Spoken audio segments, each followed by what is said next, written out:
შესახებ კანონი ჯერ ერთი უნდა გადაიხედოს, იმიტომ რომ იქ არ არის საკმარისი მაინც.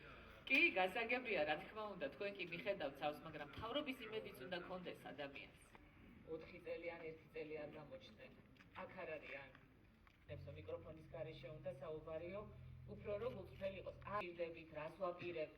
მერე ვისაც გნებავთ, რომ მიკროფონით ბრძანოთ, ან შეკითხვა, ან მოსაზრება, რადგან აგზანდებით, ალბათ თქვენს გამეთანხმებით, რომ ძალიან ბევრი რამე სხვანაირ ყოფილიყავი არჩეული.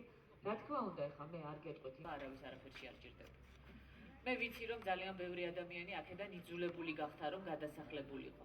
და ძალიან ბევრი პრობლემები აქვს მათ და თქვენ იცით, რომ ჩვენ ვართ ეხლა მე, გია და დანარჩენების ადამიანებიც ეს ადამიანები ცხოვრობენ და ხელი შეუწყოს მათ. ეხლა რა გვინდა ჩვენ პროგრამაში რაღაცზე მეტად ადამიანებს პენსიები უჭირს.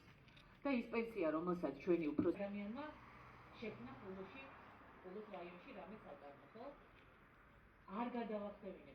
ეხა ხულოში ვარ, ხვდებით ხულოს მოსახლეობას, ტრადიციულად ხულოში ჩვენ ძალიან ბევრი ადამიანი გვიჭერს მხარს და ყველა არჩევნებზე ხულო გამოირჩევა ჩვენი მხარდაჭერით, იმიტომ რომ ადამიანებმა ნამდვილად იციან ძალიან კარგად, რომ მე ვიცი მათი პრობლემები და შემიძლია მათი პრობლემების მოგვარებაც. მე არა მარტო ვსაუბრობ ამ პრობლემებზე, არამედ კონკრეტული გზები ვიცი, როგორ უშველო ამ პრობლემას, როგორ გადავწყვიტო ეს პრობლემები.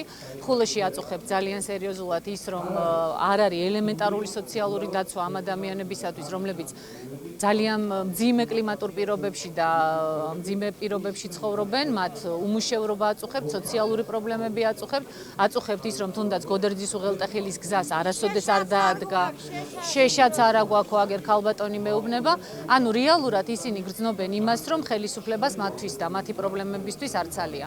მე ვპირდები მათ, რომ სწორი მმართველობით, ეფექტური მმართველობით, მეზობლებთან, მათ შორის რუსეთთან ურთიერთობის დალაგებით, ნამდვილად შევძლებთ იმას, რომ ქვეყანაში იყოს გასაღების ბაზარი, ქვეყანაში იყოს ეკონომიკური წინსვლა, ადამიანები დასაქმდნენ და აღარ იყვნენ მიჩერებული სახელმწიფოს სოციალურ დახმარებას, იმიტომ რომ ადამიანებს თვითონ უნდა რომ იმუშაონ და თვითონ არჩინონ თავიანთი ოჯახი და არავინ არ მოითხოვს ამის შემდეგ სოციალურ დახმარებას, მაგრამ ამ მუშაობის და ამ ელემენტარული ხელისგანძრევის შესაძლებლობა მათ სახელმწიფომ უნდა მისცეს. ამიტომ მე მათ ვპირდები, რომ თუ შემოხაზავენ 3 ნომერს და ჩვენ ვიქნებით ხელისუფლებაში, ჩვენ ძალიან სერიოზულად მართლაც დავანახებთ ადამიანებს ეკონომიკურ წინსვლას და ქვეყნის წინსვლას.